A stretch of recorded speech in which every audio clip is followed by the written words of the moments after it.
Buenas tardes, bienvenidos al ciclo de conferencias sobre buenas prácticas en gestión pública. Y yo soy Carolina Guibu, directora ejecutiva de Ciudadanos al Día. Voy a ser quien les guíe en este conversatorio. Ciudadanos al Día es una organización no política ni gremial que desde el año 2002 trabaja con el propósito de diseñar herramientas para mejorar la gestión pública y poner al Estado más cerca de los ciudadanos. Desde el año 2005 realizamos o organizamos el Premio a las Buenas Prácticas en Gestión Pública. El premio tiene por propósito reconocer a las entidades públicas y, por supuesto, a los equipos humanos que lo conforman, que se esfuerzan por mejorar los servicios que brindan a la ciudadanía. También el Premio a las Buenas Prácticas tiene por objetivo generar conocimiento y compartirlo con los servidores públicos para así multiplicar las buenas prácticas en todo el Estado. El día de hoy organizamos este conversatorio con el Observatorio Ciudadano Lima ¿Cómo vamos?, en el marco de su foro Ciudades ¿Cómo vamos? Agradecemos particularmente a Mariana Alegre y a su equipo por brindarnos esta oportunidad de sumar y de compartir estas experiencias. El día de hoy reflexionaremos particularmente sobre si es posible transformar los espacios públicos para mejorar la calidad de vida de las personas.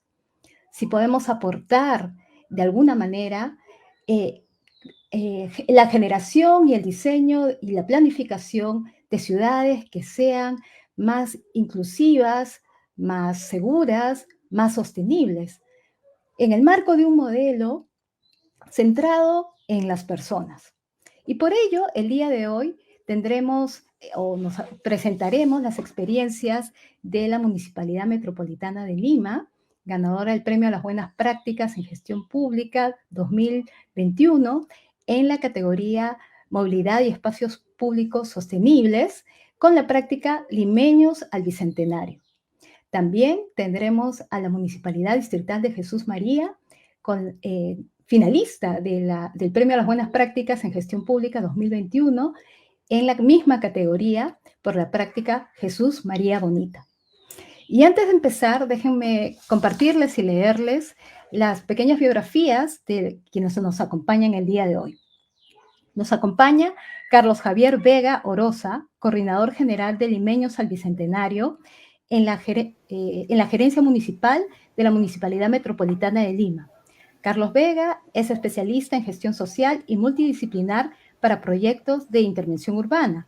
Se ha desempeñado como director de urbanismo comunitario en proyectos Alto Perú y como coordinador de proyectos en Lima para Urban 95, la iniciativa de la Fundación Bernard Van Leer, que trabaja con gobiernos municipales y organizaciones de la sociedad civil para transformar ciudades, poniendo foco en niños pequeños y sus cuidadores.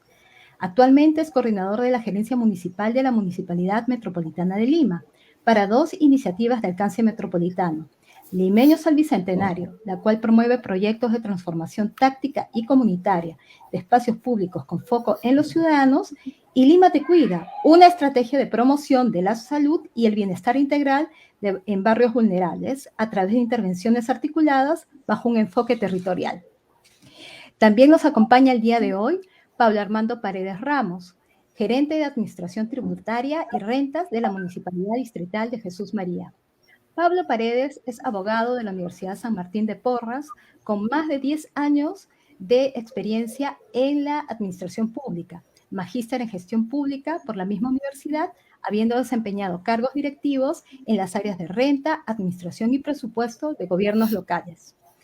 Como panelistas, tenemos el día de hoy a Aldo Facho Dede, arquitecto urbanista asociado a AFD Arquitectos y editor principal de la Red Latinoamericana de Urbanistas. Aldo Facho es arquitecto por la Universidad Nacional de Ingeniería y magíster en Desarrollo Sustentable por la Universidad Nacional de Lanús, Argentina. Cuenta con más de 20 años de experiencia profesional en urbanismo, planificación urbana y arquitectura en Latinoamérica y España, principalmente en el Perú y en la Argentina. Ha enfocado su labor docente en aportar a la formación de arquitectos con conciencia social, sensibles con su ciudad y medio ambiente. pero sobre todo Aldo es un incansable compañero de Ciudadanos al Día y miembro de nuestro equipo técnico desde hace varios años en el Premio a las Buenas Prácticas en Gestión Pública. También nos acompaña el día de hoy Mariana Alegre, directora ejecutiva del Observatorio Ciudadano Lima Cómo Vamos. Mariana Alegre es máster en diseño de ciudades y ciencias sociales por la London School of Economics and Political Science, la LSE, y becaria Chevening. Estudió Derecho en la Pontificia Universidad Católica del Perú y cuando realizó su maestría en Derechos Humanos, supo que su pasión eran los derechos urbanos. Desde el 2010 es directora ejecutiva en el Observatorio Ciudadano Lima Cómo Vamos, desde donde contribuye a mejorar la calidad de vida urbana. Además, es fundadora de la estrategia Ocupa tu calle, que busca recuperar y generar más espacios públicos. Mariana es profesora de la Facultad de Gestión y Alta Dirección de la Universidad Católica y profesora de Derecho a la Ciudad en la Maestría de Arquitectura, Urbanismo y Desarrollo Territorial Sostenible de la misma Casa de Estudios.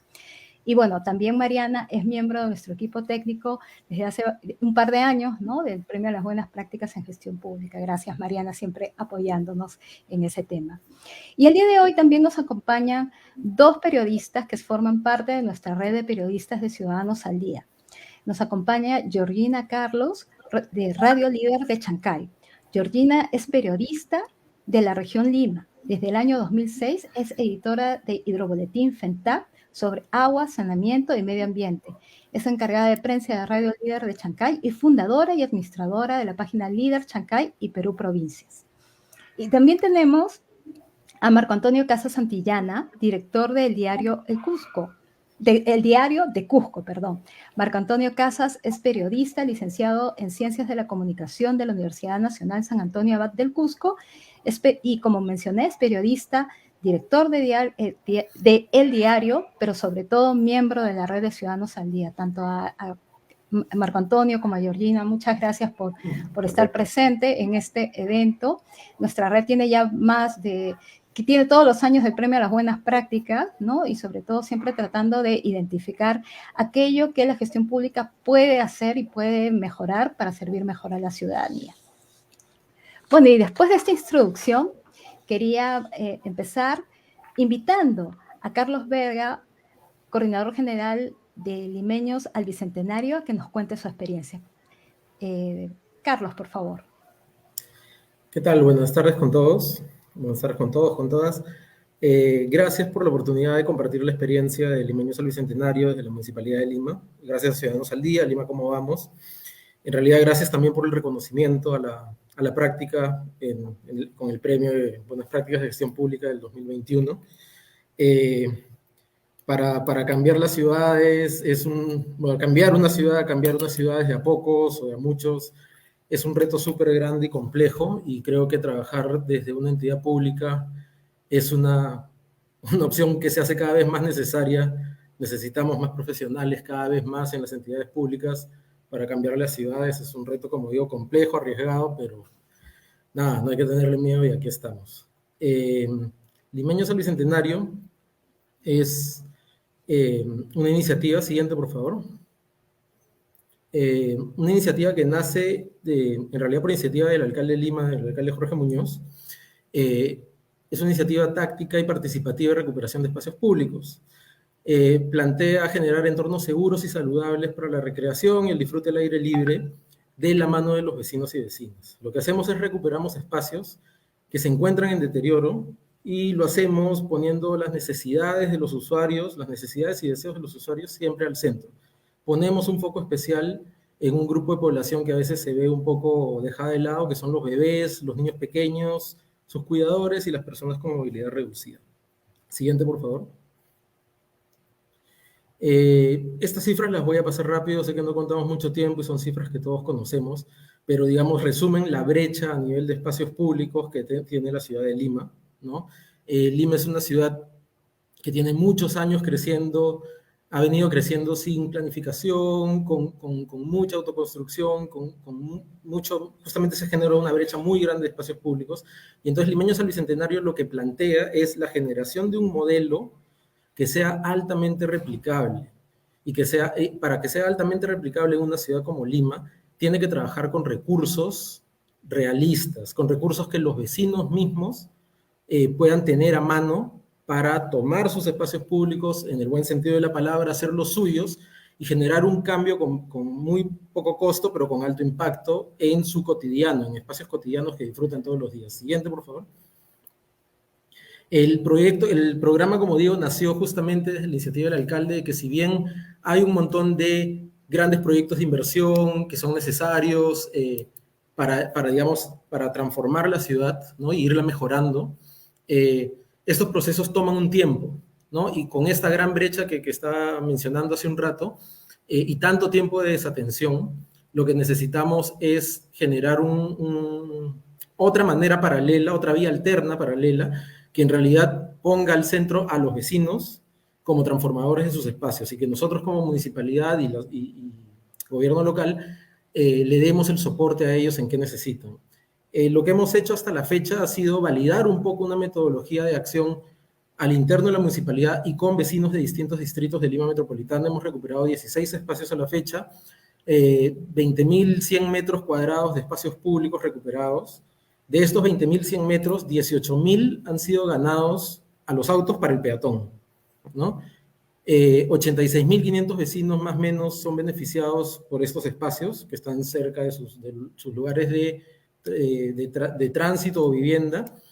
500 vecinos, más de 500 vecinos han participado en los procesos de recuperación de estos 16 espacios y hemos recuperado 47.500 kilos de madera que se ha reutilizado para justamente generar el mobiliario, la mayoría del mobiliario urbano que trabajamos de la mano con los vecinos. Siguiente, por favor. Esto resume brevemente, lo voy a pasar rápido, los 16 espacios y dónde están ubicados. En un primer momento han sido la mayoría en el cercado de Lima. Hemos trabajado también en Vía El Salvador, Los Olivos y Surquillo. Siguiente, por favor. Y ahorita tenemos, siguiente, por favor. Y ahorita tenemos programados 34 espacios a recuperar, no, la anterior, por favor. 34 espacios a recuperar en un lapso de 8 o 9 meses, ¿no? Estamos en un momento de empezar a escalar esto. Ya existe toda una metodología validada y vamos a, en realidad, escalar esto a muchos otros distritos. Ya tenemos ahorita 13 o 14 espacios en marcha de estos 34, ¿no? Siguiente, por favor. Dos ejes de acción rápidamente: la intervención y recuperación per se de espacios públicos, y otra cosa que nos parece muy importante, que son los espacios formativos sobre cómo realizar estas intervenciones, ¿no? Por ejemplo, ¿no? Tenemos una escuela de recuperación de espacios públicos, le hemos trabajado con una red metropolitana de promotores ambientales comunitarios a inicios de este año, y ahora estamos trabajando en la segunda versión con una red de organizaciones, la Red Metropolitana de Organizaciones Juveniles, ¿no? Que tenemos 13 organizaciones juveniles trabajando en la recuperación de espacios públicos. Pero también tenemos programado trabajar un workshop de mobiliario urbano, de mantenimiento y reparación de mobiliario urbano con los vecinos de las intervenciones que vamos trabajando, porque en realidad justamente son algunas herramientas de cómo sostenibilidad y transferir un poco también la iniciativa de sostenimiento a los vecinos que quedan después del proceso completamente empoderados y dueños, en el buen sentido de la palabra, de sus espacios. Siguiente, por favor. Esto muy rápidamente. Normalmente nosotros tenemos una metodología de intervención para cada espacio, con 4 etapas: levantamiento de información, la generación de una propuesta o diseño, la implementación y una etapa de sostenibilidad o sostenimiento, ¿ya? Y tenemos 3 ejes que recorren transversalmente estos 4 momentos.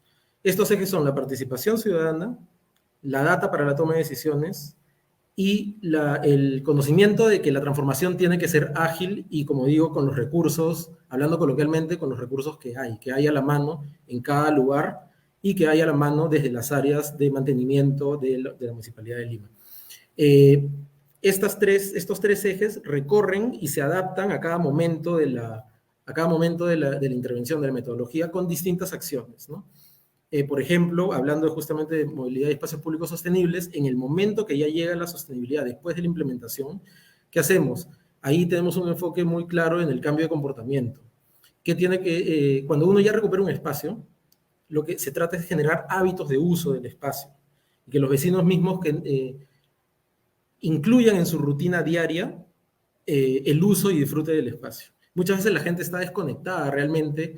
Si yo he tenido una calle completamente tomada por autos, estoy por muchos años he perdido un poco la vibra de cómo usar ese espacio público, ya estoy desconectado de la vida pública. Entonces, en esta etapa de sostenibilidad, nosotros acompañamos con distintas activaciones y actividades a los vecinos y detectamos qué puede ser transferido e insertado realmente o absorbido por ellos en su cotidiano, y ahora les voy a mostrar algunos ejemplos. Y así justamente en este proceso de 2-3 meses de sostenibilidad quedan ya los vecinos empoderados y usando los espacios organizados ellos mismos. Siguiente, por favor. Trabajamos 5 ejes, ¿no? Los cambios físicos para generar mejoras en la habitabilidad, la cohesión social, la gestión ambiental, todos los espacios de Limeños al Bicentenario, la mayoría de ellos tienen biohuertos comunitarios, vemos temas de economía circular justamente, de cómo reutilizar algunos materiales para poder trabajar las intervenciones, la promoción cultural y el desarrollo económico local. Siguiente, por favor. Hay resultados específicos ahí en cada uno de los ejes, pero lo pasamos porque ya no creo que quede mucho tiempo. ¿Cómo seleccionamos los lugares a intervenir? La mayoría de lugares que nosotros intervenimos, al menos en Cercado de Lima, son espacios que están señalados de repente en un plan mayor, en el plan maestro del Centro Histórico de Lima, por ejemplo, como es el caso de Monserrate, que son espacios donde se está proyectando una inversión mayor, algún proyecto de inversión grande.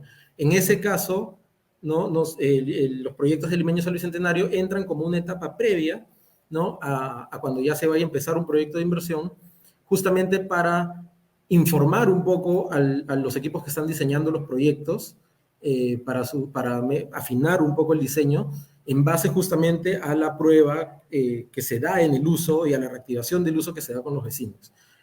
Sin embargo, igual dentro de ese universo de espacios que puedan estar proyectados para una inversión mayor, algún proyecto de inversión, tenemos estos 5 criterios, ¿no? Espacios que tengan alta vulnerabilidad, que con una intervención táctica y rápida podamos realmente impactar en la población y en las dinámicas diarias de la población, que el espacio tenga un potencial como catalizador de cambios mayores en la vida y la dinámica social del barrio, que el espacio tenga una brecha grande de confort, que no sea nada amable para adultos mayores, personas con discapacidad o niños pequeños, que haya en el eje de participación ciudadana, que haya comunidad organizada alrededor de este espacio, y que el espacio sea un espacio de confluencia o alto tránsito, ¿no?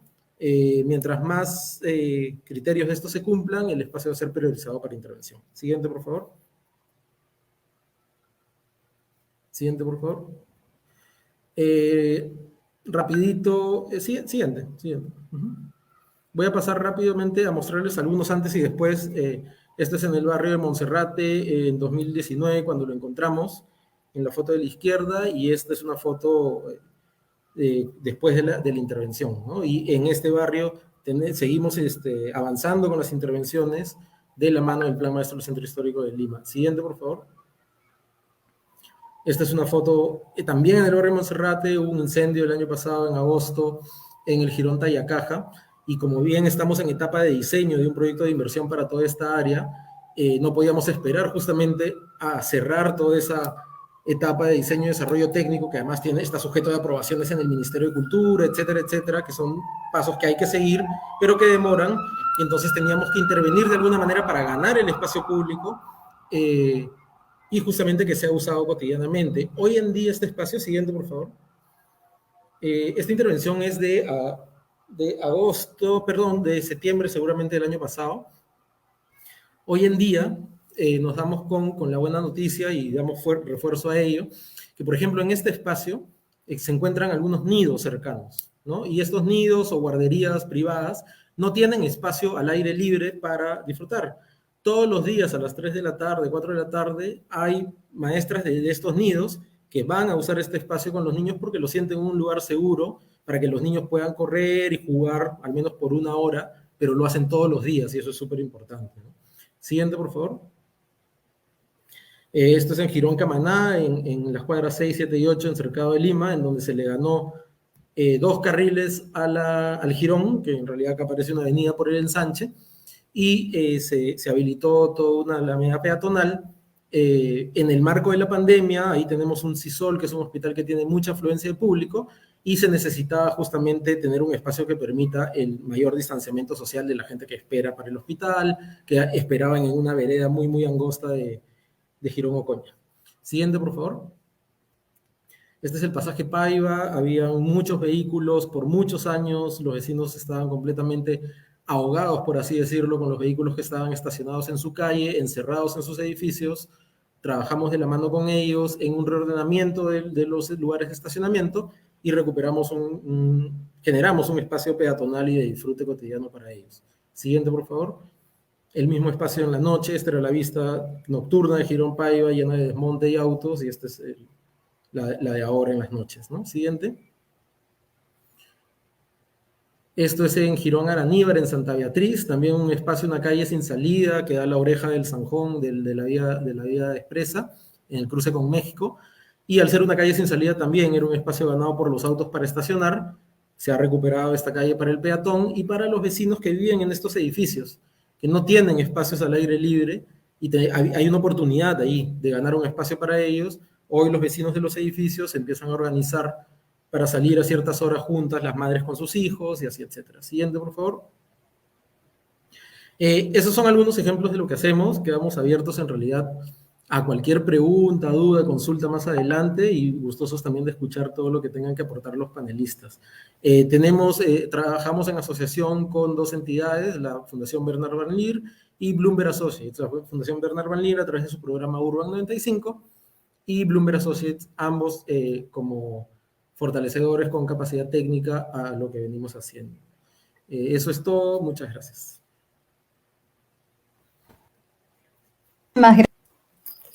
Muchísimas gracias, Carlos, por tu exposición. La verdad que la práctica es muy, muy completa, no nos da mucho tiempo ahora para verla, pero sí creo que vas a recibir algunas preguntas, ¿no? De hecho, quiero reiterar a las personas que nos están viendo que puedan hacer sus preguntas a través del Facebook y nuestro equipo va a recoger esas preguntas y las vamos a proyectar aquí en pantalla para que también ustedes, para que nuestros panelistas y nuestros expositores puedan responderles y ustedes puedan participar. Ahora quisiera invitar a Pablo Paredes Ramos, gerente de Administración Tributaria y Rentas, quien nos va a presentar la práctica Jesús María Bonita. Jesús María Bonita fue una práctica finalista del Premio a las Buenas Prácticas en Gestión Pública en la categoría Movilidad y Espacios Públicos Sostenibles, y de hecho la hemos visto desde la edición anterior, ¿no? Desde el año 2020, y queremos, de hecho, queríamos compartir esta práctica con todos los asistentes, los servidores públicos, para ver una dimensión complementaria, ¿no? Con un enfoque distrital que puede estar, que nos puede dar muchas lecciones para aquellos municipios cuyo ámbito es el distrito, pero que están mucho más cerca de los vecinos, ¿no? Y los pueden ser partícipes de las mejoras. Adelante, por favor, Pablo.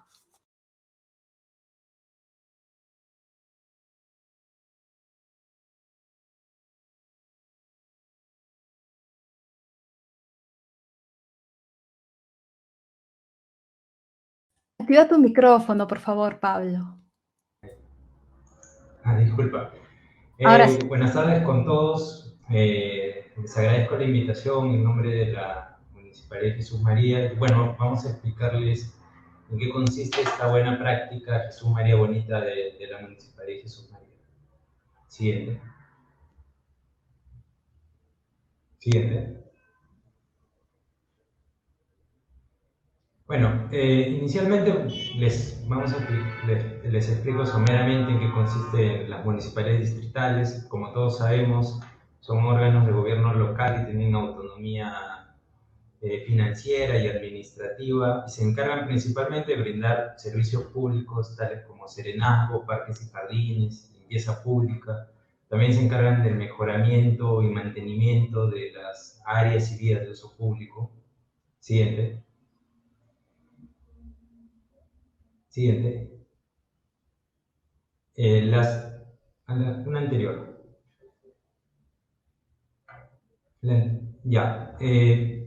Las municipalidades distritales tienen un periodo de gestión de 4 años y en cuanto a su financiamiento, los presupuestos En Lima Metropolitana, en promedio, se financian directamente a través de un 80% de recursos directamente recaudados.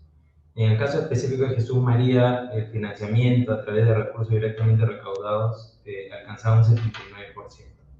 ¿Qué consisten estos recursos directamente recaudados? El impuesto predial y los arbitrios municipales. Y bueno, ese es uno de los principales problemas que es muy común a todas las municipalidades distritales, ¿no? La falta de recursos, situación que se acrecenta en las temporadas o en los periodos de transferencias de gestiones municipales. La mayoría de autoridades ediles empiezan su gestión con problemas financieros, con deudas que les dejan las gestiones salientes, y nosotros en el año 2019 estábamos en ese contexto. Entonces, la problemática que teníamos era que teníamos que generar mayores ingresos para sanear nuestras deudas anteriores y poder asumir los gastos del periodo en ejercicio, ¿no? Siguiente. Bueno, ¿y cuáles son los mecanismos para que tenemos todas las municipalidades para poder generar mayores ingresos? Incentivar la puntualidad y castigar la morosidad, ¿no? Estos son los mecanismos que la evidencia sobre temas de cultura tributaria y morosidad nos dicen, ¿no? En incentivos a la puntualidad, típicamente la mayoría de municipalidades lo que hace son descuentos por pronto pagos, premios a los vecinos puntuales y descuentos a establecimientos afiliados a un programa de vecinos puntuales. En cuanto al castigo a la morosidad, en el marco de las atribuciones que tenemos por norma, se hacen las cobranzas coactivas, se generan los intereses moratorios. Pero hay una tercera estrategia que adoptan la mayoría de municipalidades y en estos últimos años lo han aplicado con mayor frecuencia, que son la dación de amnistías tributarias, que no es otra cosa que exonerar interés moratorio, exonerar deuda a los contribuyentes morosos. En el año 2019, que empezamos esta práctica, pudimos ver que en el 95% de los casos de las municipalidades de Lima se aprobaron amnistía, y en los años 2020 y 2021, el 100% de los gobiernos locales optaron por esta estrategia para incrementar sus ingresos. Nosotros teníamos claro que esta no era una medida aconsejable porque genera efectos perjudiciales en el largo plazo, ¿no? Al final termina incentivándote más la morosidad porque el contribuyente sabe que a fin de cuentas le vas a perdonar esos intereses, incluso le vas a poder descontar un poco más tu deuda tributaria. Entonces, lo que nosotros, la política que asumimos desde un comienzo, desde el periodo 2019, era que no íbamos a dar amnistías, sino más bien ese gasto tributario, porque todo eso que dejamos de cobrar se convierte en un gasto tributario, lo íbamos a orientar hacia una alternativa de solución a través de un incentivo a la puntualidad. Siguiente. Siguiente. Y bueno, teníamos que, en el anterior. Y bueno, para buscar esta alternativa de solución a este problema que teníamos, que era la morosidad, teníamos que analizarla primero. Al analizarla, pudimos darnos cuenta que teníamos una morosidad en el caso de impuestos predial del 7% y de arbitrios municipales del 20%. Es una morosidad baja en comparación a la mayoría de distritos.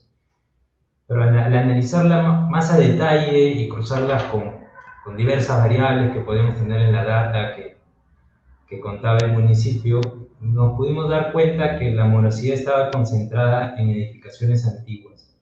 Todas aquellas manzanas que contaban con edificaciones multifamiliares, edificios o quintas con una antigüedad mayor a 50 años, tenían una morosidad muy elevada por encima de la media del distrito.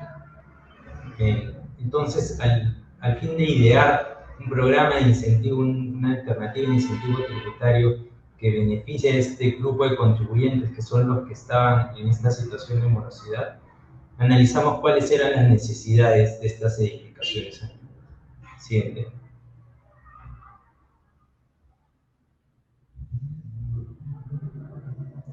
Bueno, y ahí pudimos notar que en la mayoría de estas viviendas colectivas, quintas, edificios, en la mayoría de los casos tenían problemas para el mantenimiento de sus fachadas, tenían áreas comunes con instalaciones sanitarias y eléctricas que eran inadecuadas, estas áreas comunes de las quintas principalmente.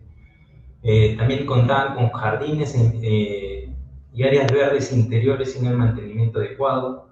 También pudimos notar que en este tipo de viviendas se concentraba una población por encima de la media del distrito de adultos mayores. La media del distrito era del 18% y en estas manzanas con edificaciones antiguas superaba el 20%.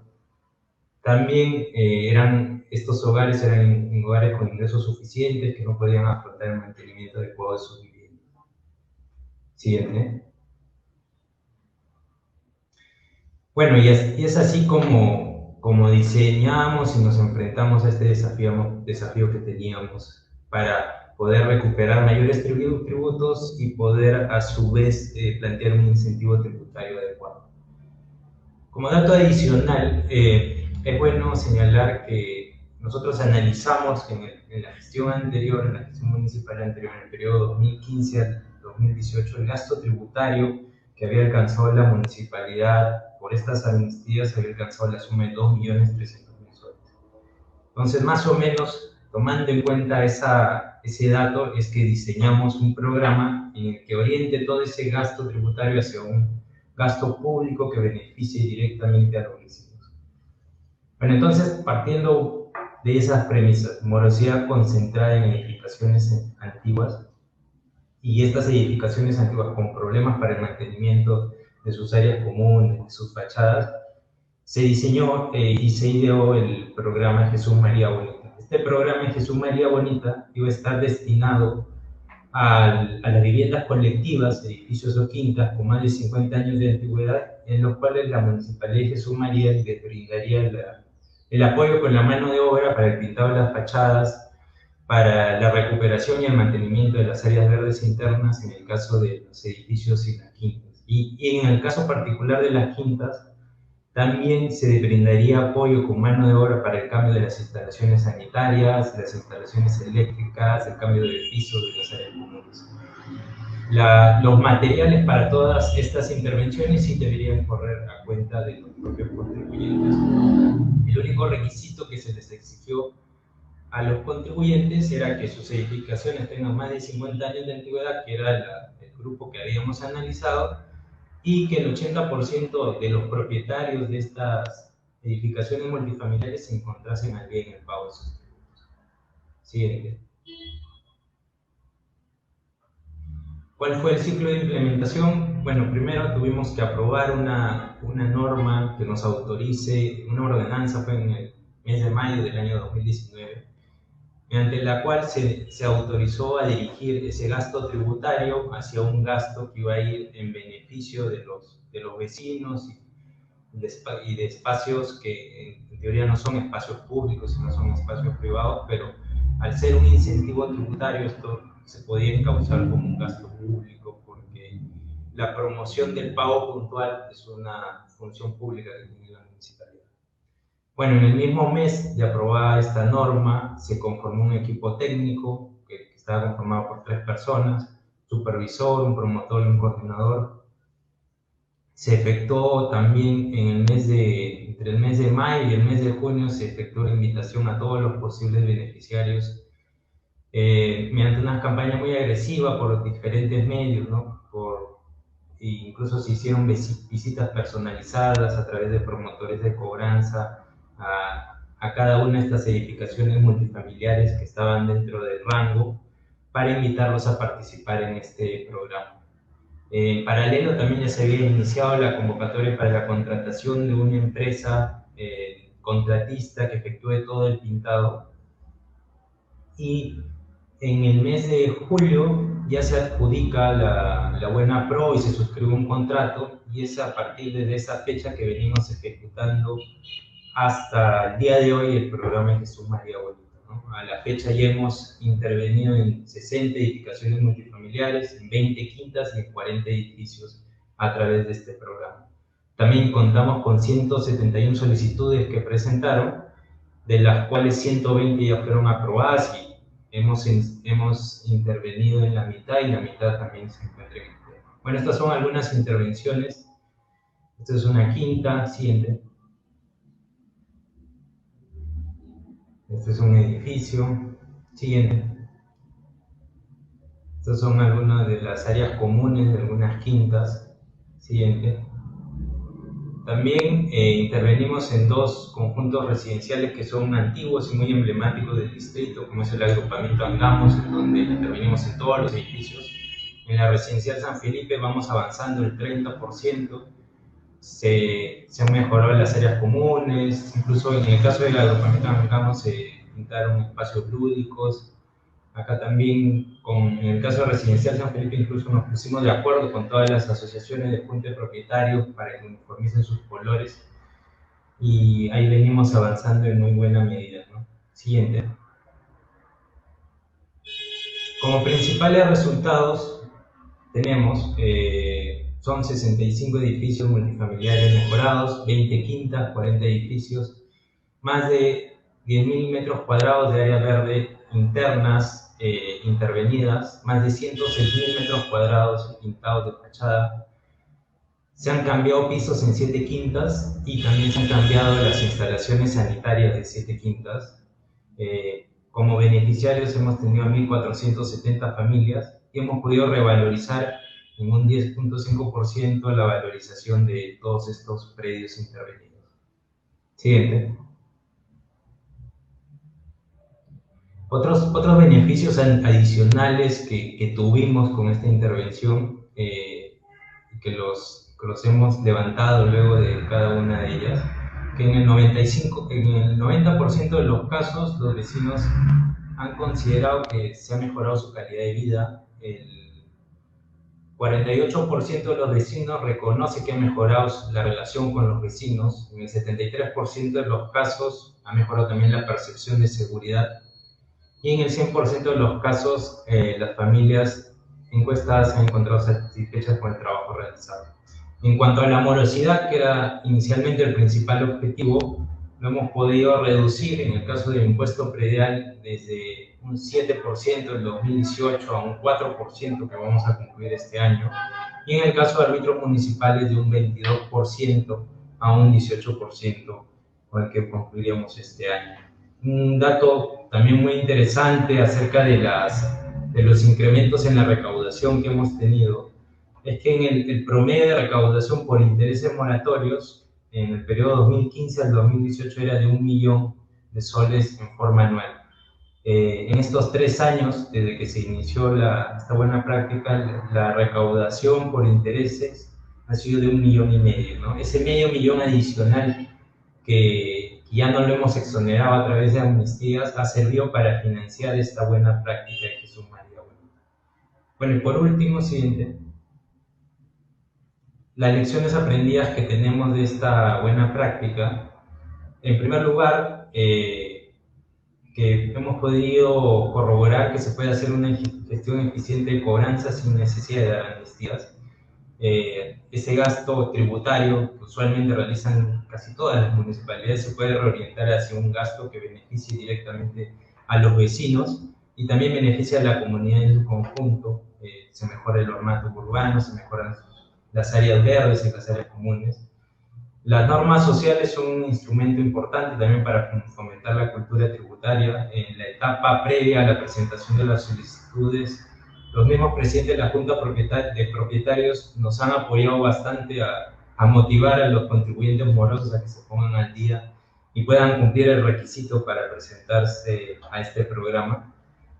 Y bueno, por último, se mejoró. Tuvimos algunos otros beneficios adicionales no pensados, por ejemplo, la interrelación de los vecinos, sus relaciones interpersonales. Ellos luego de concluir las intervenciones, por propia declaración de ellos, nos dicen que este trabajo asociativo entre municipalidad y vecinos les ha servido para fortalecer sus vínculos. En algunos casos se han reactivado juntas de propietarios que estaban en desuso en algunas quintas principalmente, y con este impulso de recuperación y mejora que le da la Municipalidad de Osaka les ha servido para institucionalizarse y tener otros nuevos desafíos. Bueno, eso sería todo. Muchas gracias. ¿Aló? Te agradezco por tu interesante intervención. Luego vamos a tener varias preguntas alrededor de seguramente algunos temas que han quedado todavía por conocer y aclarar y que nos gustaría conocer de parte tuya. Pero ahora quisiera invitar a Aldo Facho y a Mariana Alegre, que son parte de nuestro panel, para que conjuntamente podamos tener algunas reflexiones alrededor de estas prácticas y también qué podemos hacer de cara al futuro, ¿no? De cara a otros municipios distritales y provinciales, tanto en Lima, ¿no? Como en las diferentes regiones del país, ¿no? Y quería empezar con Aldo haciéndote esta pregunta, ¿no? Desde tu experiencia, ¿no? Y habiendo también sido parte de todas las evaluaciones de las buenas prácticas, ¿no? Yo quería saber cuáles son adicionalmente los desafíos de la ciudad, ¿no? Y cuáles son los siguientes pasos que tendrían que hacer estas municipalidades, la Municipalidad de Lima, las municipalidades de Jesús María, ¿no? Y qué desafíos también ves en las regiones, ¿no? En donde tú has trabajado directamente, ¿no? Con diferentes iniciativas, ¿no? Entonces, Aldo, quería escucharte por 5 minutos. Hola, Caro, mil gracias. Mariana, te saludo también por aquí. Bueno, yo primero me agradeciste cuando me presentaste y yo te agradezco a ti porque desde que nos conocimos y empezamos a pensar en esta categoría renovada, que es la que hoy estamos celebrando y festejando, creo que han sido años de trabajo bonito, de descubrir, de aprender mucho y descubrir grandes prácticas como las dos que hemos visto hoy. Estas dos prácticas a mí me gustan mucho y yo felicito enormemente tanto a los expositores como a los gestores públicos que están detrás y soportan esto que nos han podido contar. Son prácticas que para mí son el ejemplo de lo que se debiera replicar en el país, no solamente en Lima, sino en todo el Perú, porque están perfectamente enmarcadas en las competencias de los municipios distritales y provinciales. Y además no son prácticas que demandan recursos excepcionales, sino demandan sobre todo, Caro, buena práctica, o sea, buena gestión pública. Funcionarios públicos conscientes, comprometidos con el mejor desarrollo de sus ciudades para beneficio de las personas. Por eso para mí estas prácticas son ejemplares y las repito siempre y las cuento mucho porque ambas me parecen prácticas sumamente valiosas. La de Jesús María me parece espectacular. Es más, la vimos el año pasado, ¿te acuerdas? Que inclusive la habían presentado a otra categoría y ustedes tuvieron bueno, obviamente la super experiencia de decir, no, mejor a espacio público y la verdad que nos pareció muy interesante. En ese momento, una práctica que recién había empezado, recomendamos que madure y maduró más que bien. O sea, para mí es el mejor ejemplo de cómo generar, digamos, gestionar o utilizar, digamos, la búsqueda de un fortalecimiento del financiamiento, del pago, como un pretexto para poder mejorar enormemente el acercamiento del distrito y al vecino. Y esto lo hemos hablado, Caro, un montón de veces. O sea, el rol del distrito justamente es estar cerca del vecino. Por algo existen. Los distritos existen para estar cerca del vecino. Son el lazo entre el vecino y la municipalidad metropolitana, en el caso de Lima. Y Jesús María, con esta práctica estamos demostrando de manera ejemplar cómo se puede acercar al vecino y sobre todo al más vulnerable, porque el mapeo de morosidad identifica claramente la vulnerabilidad. Entonces, en vez de reaccionar de forma amedrentando, amenazando, al revés, buscan una vuelta y decir, no, ¿por qué no trabajamos con ellos y les demostramos qué somos y para qué somos? Y los números no mienten, ¿no? Hay una evidente reducción en la morosidad y una mejora en el cumplimiento y no me cabe duda que esto va a ir para arriba. Y eso se podría aplicar en todos los distritos de Lima y del Perú. O sea, aquí solo necesitas funcionarios comprometidos, con visión y con ganas de trabajar para la ciudad. Y lo de Lima me parece muy potente porque Lima, si es la metrópoli, o sea, gobierna la ciudad, pero Lima Lima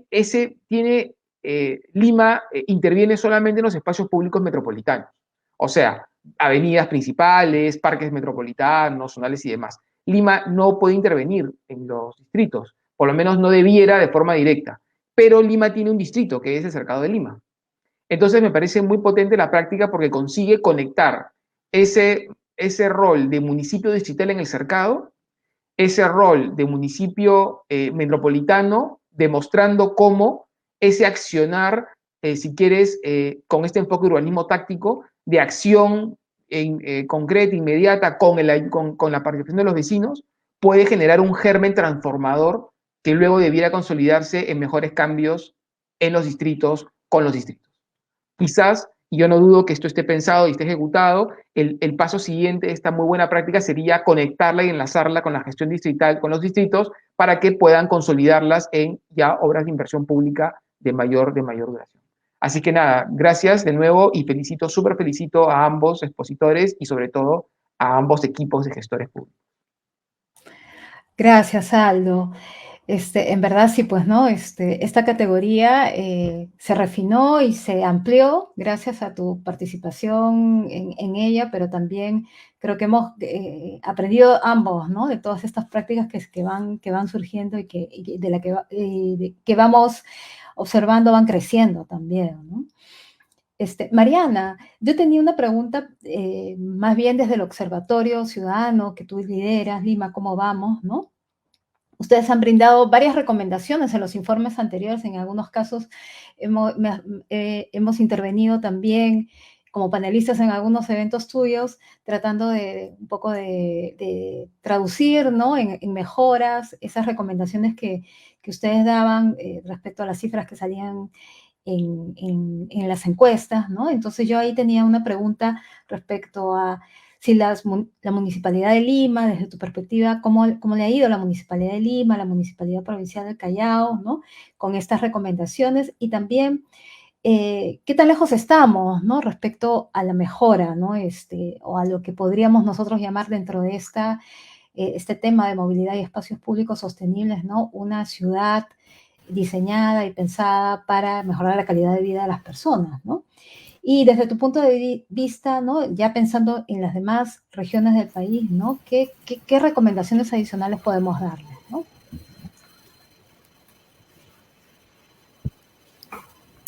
Bueno, en primer lugar, Carito, muchísimas gracias por la invitación y como siempre estamos aquí de aliados, de amigos, para sumar y para apoyar justamente las iniciativas como las que se han presentado al concurso, pero también aquellas que han sido pues reconocidas como buenas prácticas y todas aquellas otras que seguro se van a inspirar en mostrar, ¿no?, y aprender de esas experiencias. Primero, y antes de atender a la pregunta, creo que el gran reto y un poco el corazón, ¿no?, de este proceso que ustedes impulsan desde hace ya varios años está justamente en mostrar lo que puede ser viable, ¿no?, dentro de los grandes retos y desafíos que tienen la gestión pública y que tienen además los gobiernos locales. Entonces, ¿cómo hacer para justamente identificar estrategias, mecanismos, protocolos, que inclusive en algunos casos hay que casi que sacarle la vuelta a lo normativo, ¿no?, a lo que ya está normado, no desde lo legal, pero sí desde lo estructural o desde lo institucional. Y es en ese sentido que a mí me gustaría poder encontrar cada vez más ejercicios como esas necesidades a partir de los funcionarios y funcionarias para poder salvar las barreras que existen, ¿no?, en la burocracia, que existen en la administración pública en sí mismo. Dicho esto, tenemos, y de hecho a fines del ciclo del Foro Ciudades Como vamos a presentar de manera oficial los resultados de nuestra edición nueva de la encuesta que hacemos cada año. Y solamente comentarles que, como siempre, ¿no?, tenemos como principal problema de la ciudad, tanto para Lima como para Callao, la inseguridad ciudadana.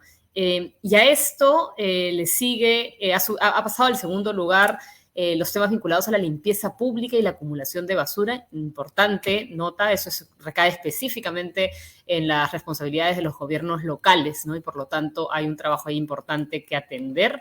Y en tercer lugar, ahora tenemos al acceso a atención de salud, ¿no? Obviamente no es tampoco ninguna sorpresa, estamos viviendo una pandemia y eso ha despertado en la ciudadanía esta preocupación en torno a su bienestar y a su salud.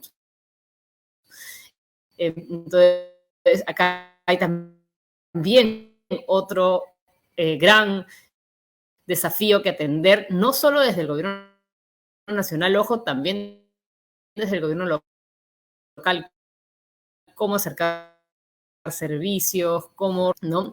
Son de funcionarios, y ahora, por ejemplo, en quinto lugar, tenemos lo que antes aparecía en segundo lugar, que es la calidad del transporte público, ¿no? También a razón de que menos personas han tenido que verse obligadas, digamos, a usar el transporte público, y bueno, ahora cada vez más a partir de la reactivación, pero ciertamente nos estamos enfrentando a un contexto ya en medio de la pandemia, ¿no? En el marco de la pandemia y lo que significa esta nueva realidad, ¿no? Dicho esto, la capacidad que tenemos para lograr una gestión saludable, ¿no? Y apropiada va justamente por encontrar esas coincidencias entre estas necesidades ciudadanas, esto que los ciudadanos, la ciudadanía demanda y requiere, con la capacidad y la estrategia de los funcionarios públicos de implementar sus competencias a través de los mecanismos existentes y claramente ser creativos para lograr sacarlos adelante. No es suficiente con cumplir la norma, porque la norma no siempre satisface esas necesidades que tenemos pendientes, ¿no? Y ahí, y por último, indicar que iniciativas como las presentadas, por ejemplo, como la de la Municipalidad de Lima, requiere, o sea, a partir ya del ejercicio, lograr llevar temporales, con las acciones temporales desde el gobierno local, ¿no? Desde el gobierno metropolitano. Se requieren obras y políticas públicas permanentes, ¿no? Y sí se puede incorporar e insertar dentro de la búsqueda justamente de esas obras definitivas, ejercicios temporales o ejercicios que recogen información para poder diseñar mejor estas soluciones, pues en buena hora. Por el momento, el programa, digamos, el camino hacia la inversión pública no contempla estos mecanismos. Y creo que ese es un gran problema y un gran divorcio, que es algo que habrá que superar. Entonces, ojalá en este año y 2 meses que todavía queda de gestión, tanto para el caso de Lima Metropolitana, pero por supuesto también para los distintos gobiernos locales, como es el caso de Jesús María, se pueda institucionalizar procesos que permitan generar justamente estrategias de permanencia, ¿no? Y de adaptación institucional a ese tipo de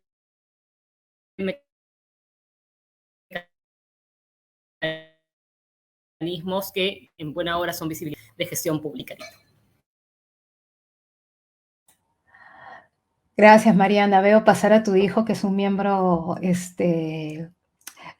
honorario de Ciudadanos al Día, y no puedo evitar hacerles la pregunta a ambos. Sé que estamos cortos de tiempo, pero vimos la práctica de la Municipalidad de Lima, en donde el espacio público se utiliza lo utilizan algunos colegios como espacio, ¿no? de trabajo también, porque no tienen patios, porque no tienen, digamos, no son colegios habilitados para esta pandemia y esta necesidad de distanciamiento físico. ¿Ustedes ahí creen, Aldo, Mariana, qué es lo que puede hacer la municipalidad para el retorno a clases, ¿no? Porque has hablado del transporte también, ¿no? Y el transporte es un eje clave en una ciudad en donde los estudiantes no necesariamente estudian en el mismo distrito donde viven, ¿no? Y entonces allí quería jalarles un poco, ¿no? La lengua, digamos, ¿no? Y las ideas también respecto al retorno a clases. ¿Qué opinan ustedes allí? Aldo, de repente comenzamos con Aldo. O Mariana, ¿cómo?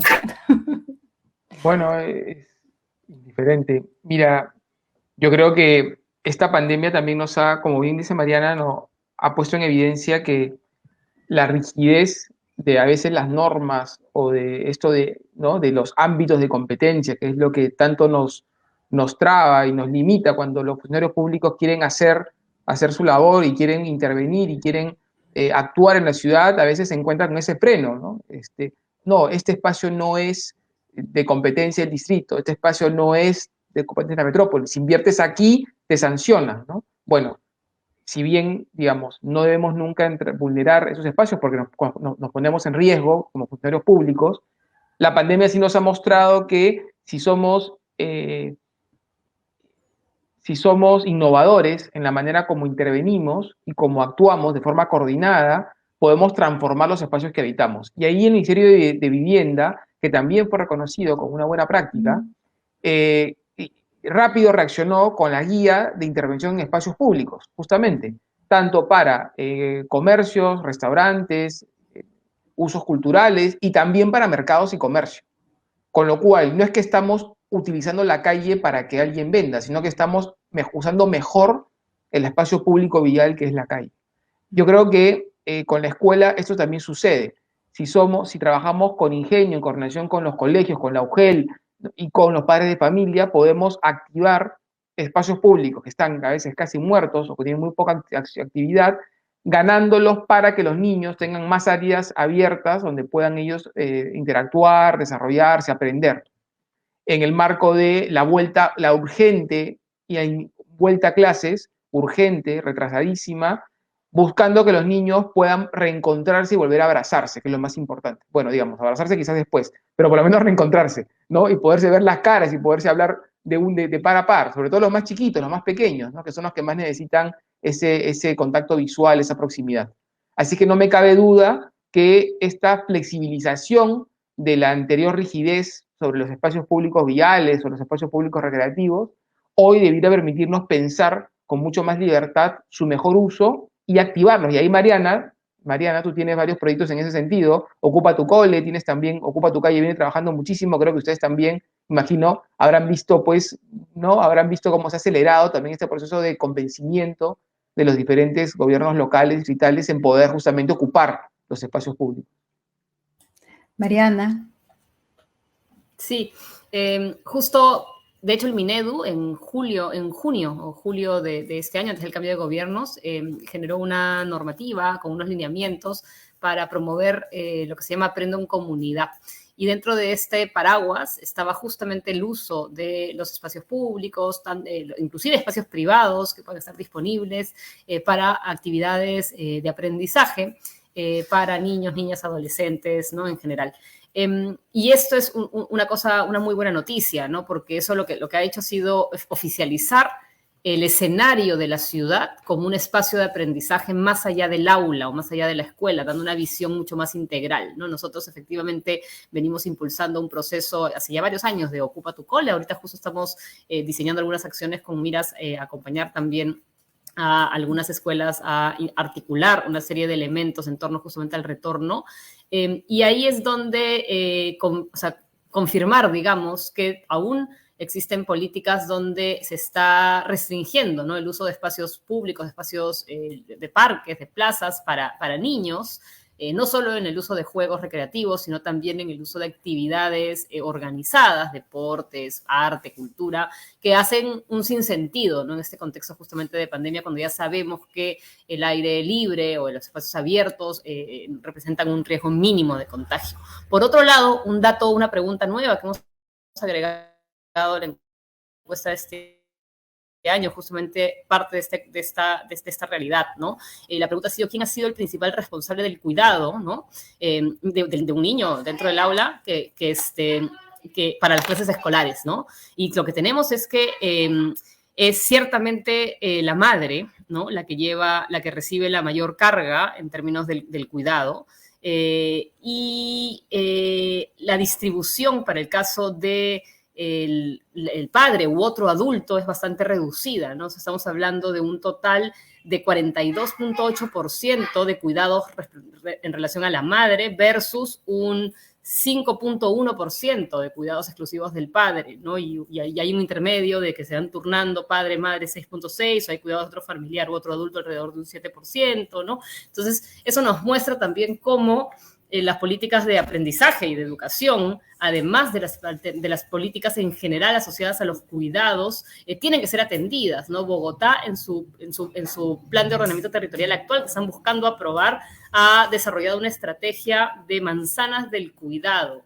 para territorializar el acceso a servicios, y no solo para quienes son cuidados, ¿no? Por ejemplo, con estas estrategias de espacio público está promoviendo la Municipalidad de Lima, o con, por ejemplo, elementos en torno al retorno a clases, ¿no? Para los niños y niñas, sino también para cuidar a quienes cuidan, ¿no? Es decir, las personas, principalmente mujeres, pero no solamente mujeres, que están cuidando a niños, niñas, adolescentes, adultos mayores, enfermos, y que están ocupándose de las tareas del hogar y que ven ciertamente restringido su tiempo para acceder a oportunidades, ¿no? Entonces, en Bogotá han planteado llevar servicios para cuidadores ahí en donde están ellos usualmente, cerca a hospitales, ¿no? Cerca a escuelas, cerca a lugares donde hay alternativas. Entonces, eso es algo que desde el gobierno local se puede hacer, y se puede hacer muy bien, generando, por lo tanto, no solamente oportunidades para el crecimiento personal, sino también promoviendo el desarrollo económico, promoviendo la identidad, un montón de actividades que corresponden a un nivel del gobierno local, definitivamente. Qué genial que nos cuentas, Mariana, Aldo, y las reflexiones que hemos tenido. Y yo creo que el próximo año una de las cosas que vamos a pedir a los gobiernos locales que se presenten al Premio Buenas Prácticas a esta categoría es que nos muestren, ¿no? Esas iniciativas que están dando resultados respecto al retorno a clases, al tema de salud que ha salido, como bien mencionas, Mariana, en la encuesta, y cómo lo están resolviendo dentro de sus propias experiencias. Les agradezco, no se vayan, les vamos a volver a pedir que retornen en algún momento, pero ahora quisiera dar paso a las preguntas de nuestros periodistas. Como les comenté, tenemos a 2 periodistas de nuestra red de buenas prácticas de Ciudadanos al Día, una red de periodistas Ciudadanos al Día que promueve buenas prácticas, que identifica buenas prácticas. Así que voy a dar primero paso a Marco Antonio Casas, de El Diario de Cusco, para que por favor puedas hacer las preguntas y yo inmediatamente las derivaré a quienes puedan responderlas. Muchas gracias. Perfecto, muchas gracias. Buenas noches. He estado analizando las 2 experiencias y le he estado poniendo en el contexto de Cusco. Los mayores ingresos que tienen nuestras municipalidades no provienen de la contribución de los ciudadanos, sino de la transferencia de canon, tanto minero como especialmente el gasífero. Entonces, en los últimos años, no recuerdo, creo que es 5 o 4 lustros antes, todas las municipalidades nos han hecho ya una costumbre el declarar amnistías, ¿no? Esto genera ya parte de valga la redundancia, de la costumbre que ya tiene el contribuyente que espera la amnistía para cumplir con el pago de sus contribuciones. En este contexto de estas 2 realidades, ¿cómo podría incentivarse para que el ciudadano asuma que su municipalidad, ese dinero que está pagando, que está entregando a la municipalidad como parte de su responsabilidad como ciudadano, como propietario de inmueble, va a ejecutarse en obras, considerando los altos niveles de corrupción que tenemos? Dinero que entra por canon, es mal utilizado, no está bien ejecutado.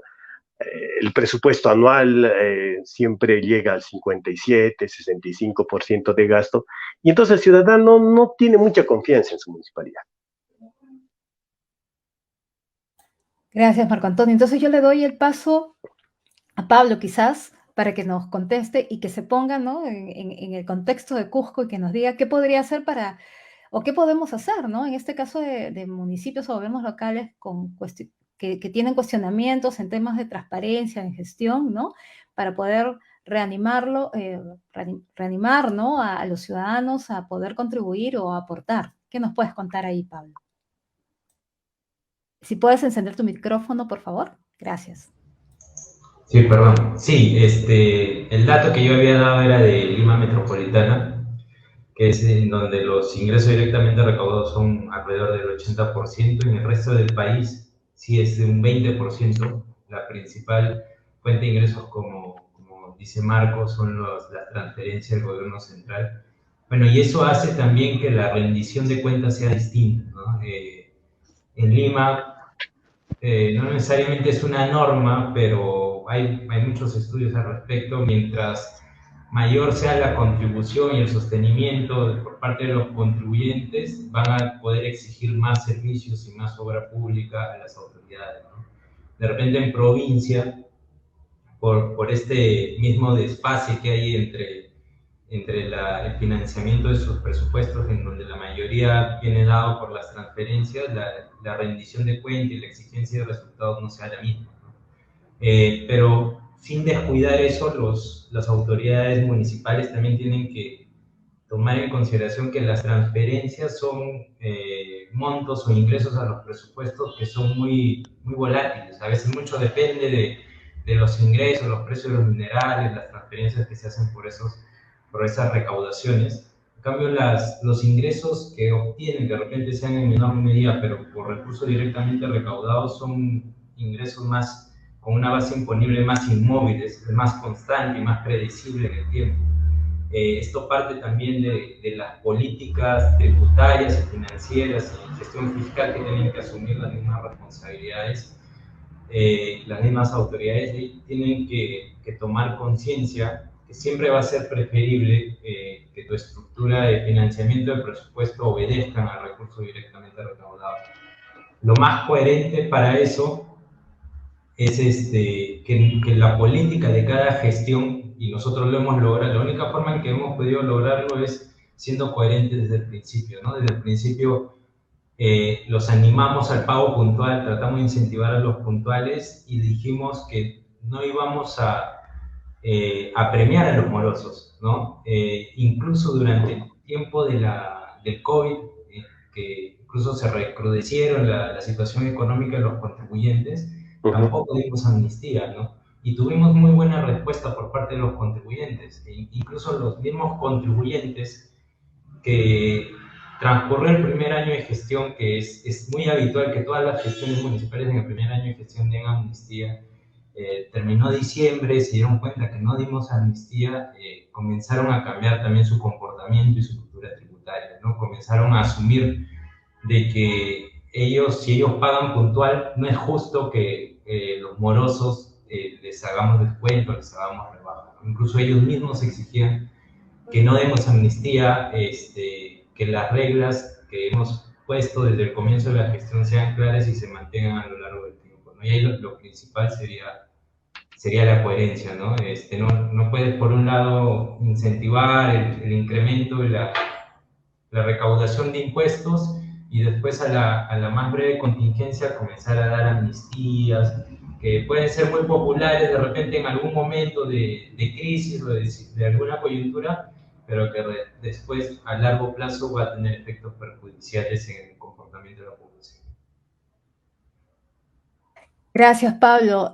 Tengo también a Carlos aquí de la Municipalidad de Lima, que nos quiere también aportar a la pregunta de Marco. Pregunta justo de Marco y poniéndome un poco en el contexto cusqueño que ha descrito él. Es mi percepción que muchas veces el dinero del canon se canaliza y se va justamente a grandes proyectos de inversión o proyectos, ¿no? Sustantivos de inversión, y a veces en general, hablando en general, menospreciamos el potencial de las acciones de mantenimiento corriente, ¿no? Y que se ejecutan normalmente con gasto corriente, con justamente de repente el dinero de los tributos, el ingreso corriente que tenemos como municipios. Yo recomendaría justamente la práctica del limeño San Bicentenario. Se ejecuta simplemente optimizando y haciendo coincidir distintas acciones de gasto corriente y de mantenimiento en un mismo lugar, ¿no? Y así vamos de lugar en lugar. Entonces, son proyectos demostrativos, ¿no? Que además bien difundidos y bien comunicados, pueden demostrarle al ciudadano qué es posible hacer con el gasto corriente para el cual necesitamos sus tributos, ¿no? Entonces, si hacemos coincidir frente a un mismo reto, al mantenimiento de áreas verdes, al mantenimiento de vías, cosas muy sencillas, de repente son retos muy puntuales, ¿no? Mejorar el estado de una vereda, ensancharla un poquito, sembrar algunos árboles desde el punto de vista del mantenimiento de áreas verdes, hacerlo, cruzarlo con de repente acciones de promoción justamente social, acercar los servicios que tiene el municipio. Mariana habló mucho de la cultura del cuidado, y justamente, digamos, tenemos en nuestras posibilidades muchos equipos especialistas en lo que es la promoción de hábitos, de buenos hábitos y de salud y de cuidado familiar, ¿no? Entonces, si hacemos coincidir todas estas actividades que son justamente financiadas desde el gasto común, gasto corriente, en territorios específicos, que además se pueden priorizar justamente con algún tipo de índice de vulnerabilidad o lo que fuera, creo que vamos a generar proyectos de muy poco costo a raíz de, financiados por los gastos que ya tenemos, aprobados de presupuesto anual, que no, de repente no tienen nada que ver con el dinero que ingresa por el canon, y gastos de repente extraordinarios, y generar pequeños cambios que vuelvan a conectar con el vecino, con su gobierno local y con la necesidad. Claro. Y decir, mira, eso, ¿cómo se hizo? Se hizo así, ¿no? También siguiendo un poco el modelo que ha presentado Jesús María el día de hoy, ¿no? Pero digamos, eso. Tenemos, en los gobiernos locales tenemos los expertices, tenemos los equipos. Lo único que hay que hacer es trabajar enfocados en un reto común al interior del municipio, transversalmente, multidisciplinariamente, intergerencialmente, o como queramos llamarle, desde las acciones que ya tenemos programadas, ¿no? Entonces, por ahí creo que de repente se puede ver algo. Perdón, apagué mi cámara. Ok, muchas gracias. Marcos, no sé si tenías alguna otra pregunta. Sí, es como de repente dices, gasto corriente es dinero de los vecinos que se invierten en mejorar tu zona. Entonces yo creo que ahí podría ser la clave, ¿no? Ahí podría ser la llave, porque cuando hay dinero de Cano, hacen unas grandes vías que de repente los vecinos de otro sector nunca ven, que resuelven sus pequeños, grandes problemas que tienen día a día, ¿no? A mejorar veredas, arreglar el área verde de su barrio. Por ahí creo que partiría hacer que esta práctica que se hace en estas comunas en Lima se multiplique a nivel nacional. Gracias. Sí, no, gracias a ti, Marcos. Y yo recuerdo una práctica que se desarrolló ahí en Cusco también, en uno de sus distritos, ¿no? Que alentaba la participación ciudadana en el cuidado de vías públicas, ¿no? Y creo, bueno, fue en una anterior gestión, pero creo que sí, impulsando la participación ciudadana y que los ciudadanos que, o sea, no tenemos capacidad de pago de repente, pero sí voluntad, ¿no? Y apelando a esa voluntad, creo que podemos desarrollar, y sobre todo si el barrio se va a ver bien, ¿no? Como nos han enseñado hoy día, se pueden hacer algunas buenas mejoras, ¿no? En Cusco y en sus distritos. Muchas gracias, Marcos, y ahora vamos a tratar de conectar con Georgina. Ahí, creo que esperemos que podamos conectarnos. Georgina, Carlos, le agradezco enormemente que pueda participar el día de hoy, porque sé que tiene programa en vivo también. Así que, Georgina, ¿puedes hablar, por favor, para ver si te escuchamos? No te vemos, pero de repente te podemos escuchar.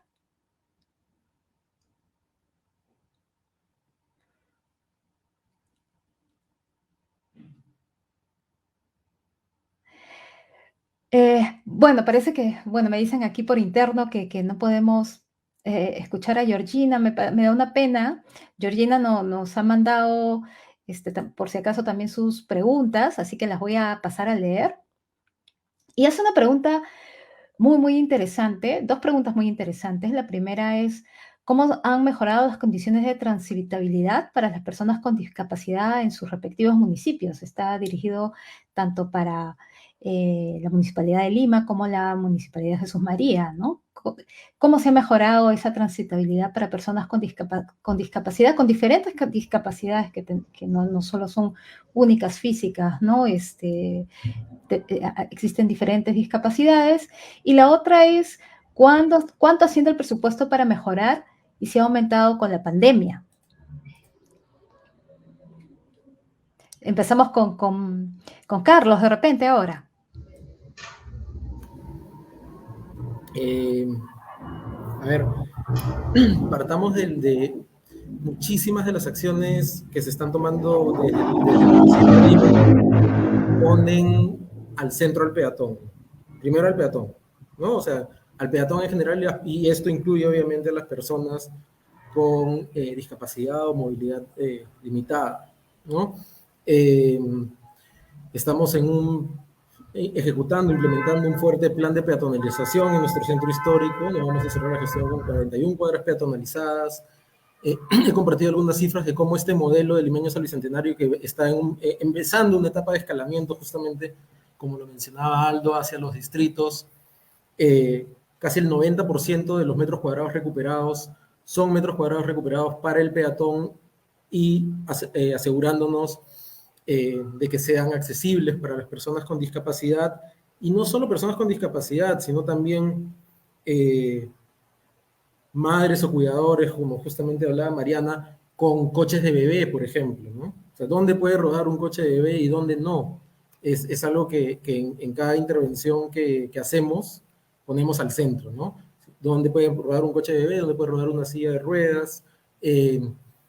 ¿Dónde pueden justamente las personas con discapacidad estar, digamos, justamente siendo parte, viviéndolos y disfrutando los espacios igual, ¿no? Con respecto a presupuesto para este tema, no tendría las cifras ahorita. Mencionaron la pandemia, y obviamente la pandemia nos ha golpeado y ha exigido que reaccionemos reorganizando un poco las tareas y las labores de todas las unidades orgánicas del municipio. Estamos implementando proyectos accesibles. Hemos inaugurado algunos puentes peatonales que estaban por concluir, y otros nuevos en la Costa Verde, que son puentes peatonales accesibles, que conectan con algunas rutas justamente también de accesibilidad para poder conectar los espacios naturales como son las playas con los malecones. Y estamos trabajando, digamos, reorganizándonos un poco en este contexto de pandemia.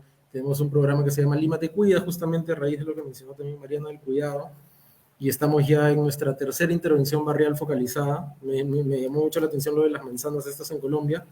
Espero que haya otro espacio para hablar de ello, pero justamente se trata de cómo acercar los servicios de la municipalidad a lugares altamente vulnerables, con unos 10 ejes de acción. Uno de ellos tiene que ver justamente con la movilidad, y ahí también el foco a las personas con movilidad restringida, ¿no? Gracias, Carlos. Pablo. Sí, bueno, a través del programa de Jesús María Bonita en específico, una de las actividades que se realiza a través del programa es el cambio de piso en las quintas, ¿no?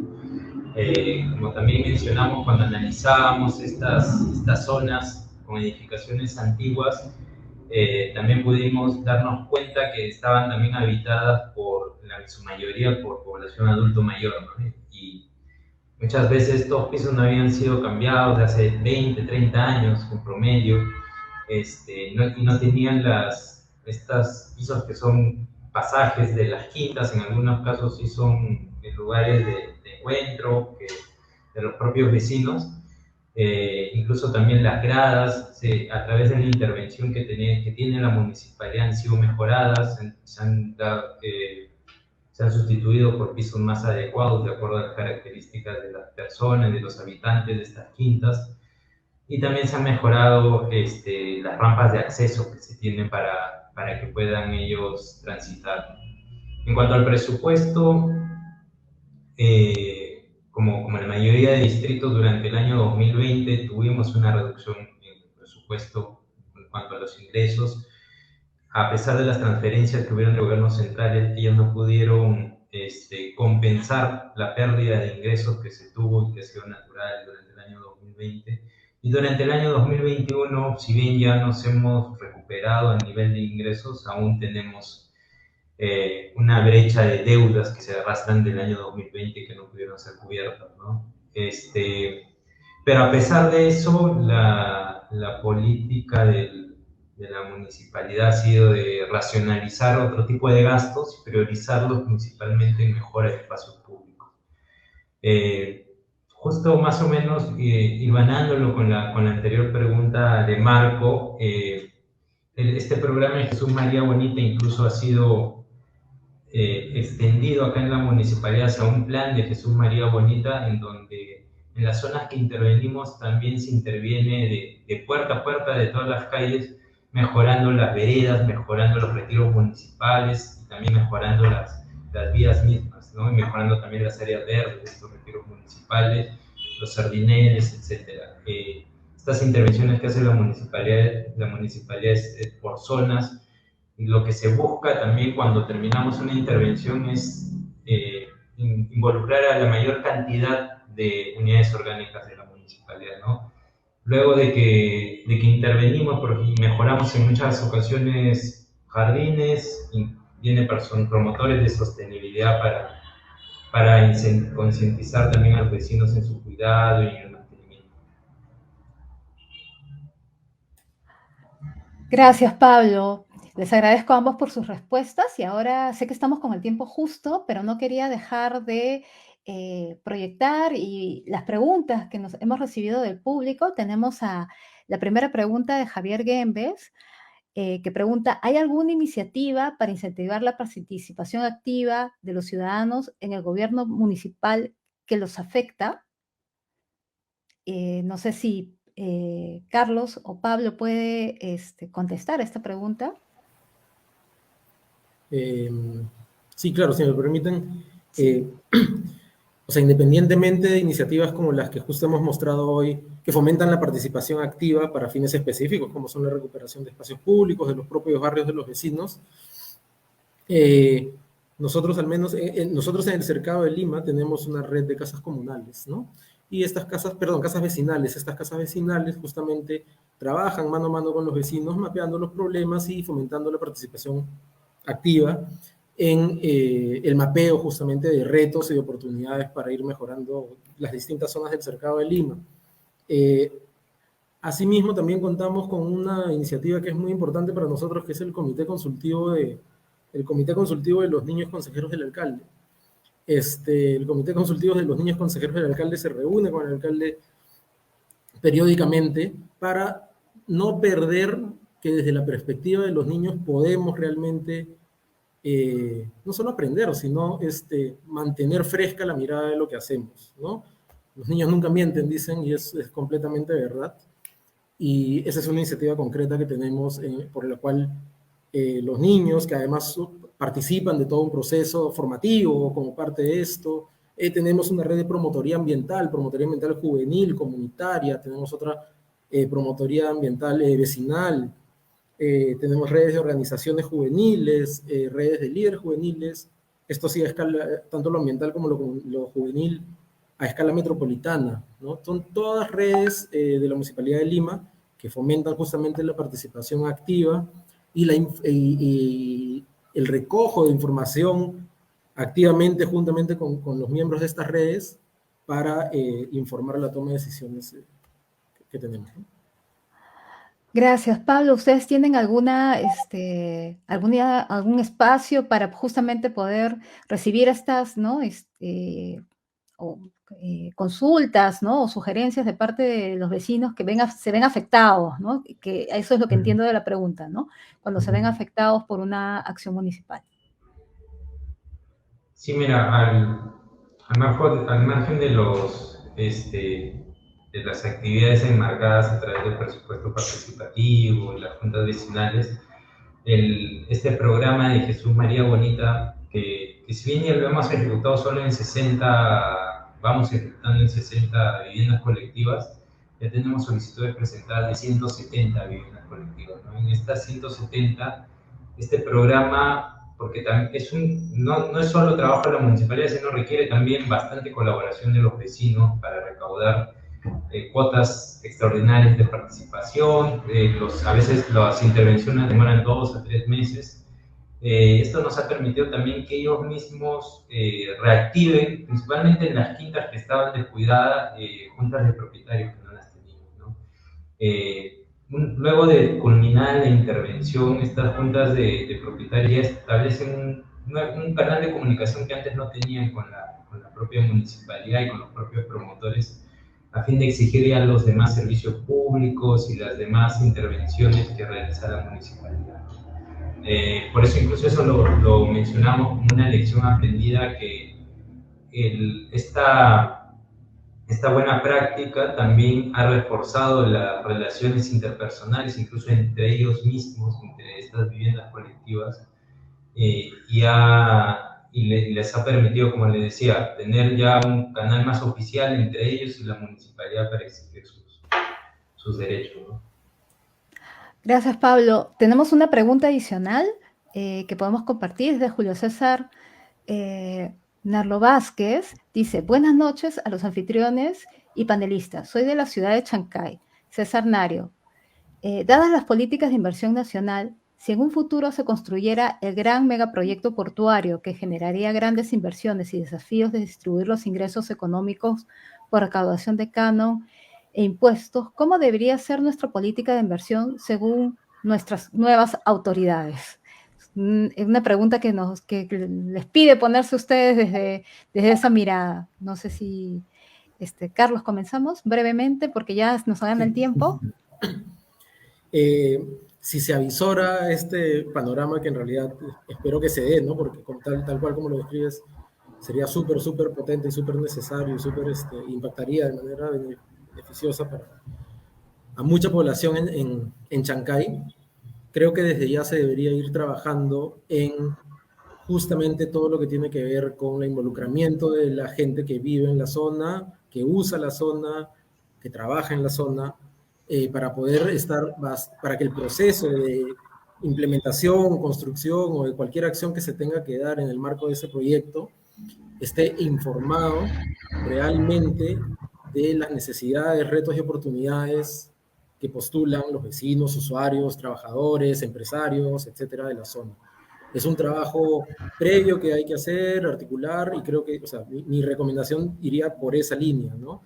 Irlo activando desde ya, y poder ir generando briefs súper precisos y concretos que informen, como digo, un proceso de diseño y futura implementación para que un proyecto grande y de esta magnitud o distintas de sus componentes puedan responder a estas dinámicas que al final, si bien seguramente influyen a nivel macro en la economía de la zona y de la región, no deben descuidar la economía y el cotidiano micro, porque la repetición del día a día generando una rueda que funciona es al final lo que va a alimentar lo macro, ¿no? Es un ida y vuelta. Entonces esa sería mi recomendación, o por ahí creo que debería empezar la cosa.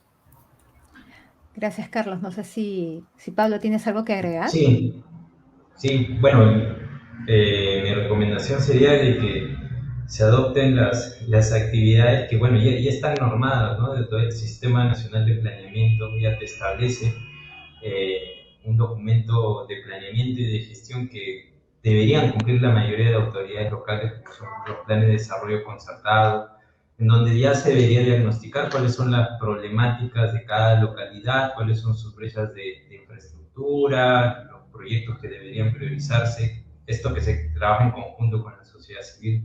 Claro, el gran problema que tenemos es que, según unas últimas datas que en algún momento pude ver, solo el 30% de estos planes cuentan con metas e indicadores reales, ¿no? Si se trabajaran estos documentos de gestión y de planeamiento en debida forma, cuando tengamos estas oportunidades de inversión o de mayores ingresos, las autoridades locales, sea cual sea la tienda política de la cual provengan, ya tendrían definido qué es lo que tienen que hacer en cada caso, ¿no? Y otro tema también relacionado al canon es de que también debería preverse, ya esto más a nivel más alto, pero una reforma en la distribución del canon, ¿no? Esa situación que nos señalaban en Cusco acerca de un gran porcentaje de financiamiento de los presupuestos por el canon a veces distorsiona la ejecución y la buena gestión en las autoridades locales. El tener esos presupuestos tan dispares en algunos municipios ocasiona que no se pueda prever adecuadamente estas inversiones. A veces estas distribuciones, estas transferencias por canon se dan en el decurso de un ejercicio y, como esto es gasto de inversión, no pueden realizar las la etapa de preinversión correspondiente, con los plazos y los tiempos adecuados, que a veces incluso exceden los periodos de gestión. Muchas gracias, Pablo. Yo solo para agregar y ya para invitar a todos nuestros panelistas y expositores que nos han acompañado y a nuestros periodistas, quería agregar en esa pregunta, ¿no? Qué importante preguntar a la gente, ¿no? Que va a vivir frente a ese puerto, ¿no? Cómo quiere vivir, ¿no? Y qué espacio público desea tener. Y ojalá que esa inversión pública contemple una mejora de vida, una mejor calidad de vida de las personas que van a vivir alrededor de esa inversión, ¿no? Y eso es lo que, de alguna manera, desde Ciudadanos al Día y de este premio a las buenas prácticas, y en esta categoría específica, estamos promoviendo, ¿no? Entonces, invito, por favor, a todos nuestros expositores y panelistas a prender sus cámaras para que me acompañen a agradecerles y a cerrar este evento. Mariana, ahí está en clases. Bueno, les agradezco muchísimo. Nos van a tomar una foto. 1, 2, 3, ya nos tomaron la foto, ¿sí? Muchas gracias, les agradezco por todo el conocimiento que hemos generado y espero verlos en el siguiente evento de Ciudadanos al Día, que anunciaremos en breve. Por favor, recomiendan este espacio a todas las personas que han participado el día de hoy. Les pido que difundan este conversatorio a quienes no han podido verlo en vivo, porque creo que aquí se han dado muchas tips o muchas mejoras, se han transmitido muchas ideas que para diferentes ámbitos de la vida ciudadana de los vecinos que podemos replicar. Muchísimas gracias, Marcos, Pablo, Mariana, Aldo, Carlos, ¿no? Por haber acompañado, y a Georgina por habernos acompañado el día de hoy. Muchas gracias y nos vemos en el siguiente evento. Gracias. Gracias, Caro, a ti.